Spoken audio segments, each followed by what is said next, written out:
Baada ya tathmini ya kina ya yale makampuni yote yaliyokuwa yameleta maombi kwa ajili ya kutaka kufanya kazi ya kuthamini klabu yetu, ripoti ya kwanza imeletwa, imefanyiwa mchakato, ya pili na ya tatu.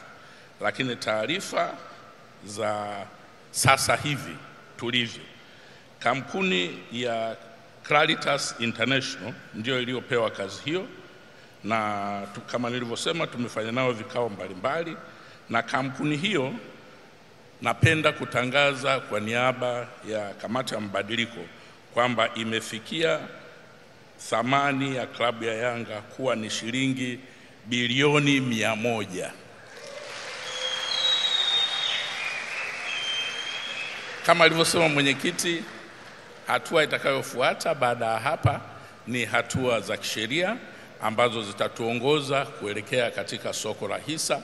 Kwa hiyo hatua mwafaka zitakavyokuwa zinatangazwa kulingana na michakato mbalimbali na taratibu za kisheria, basi ndugu wajumbe mtajulishwa. Mwenyekiti, naomba kuwasilisha.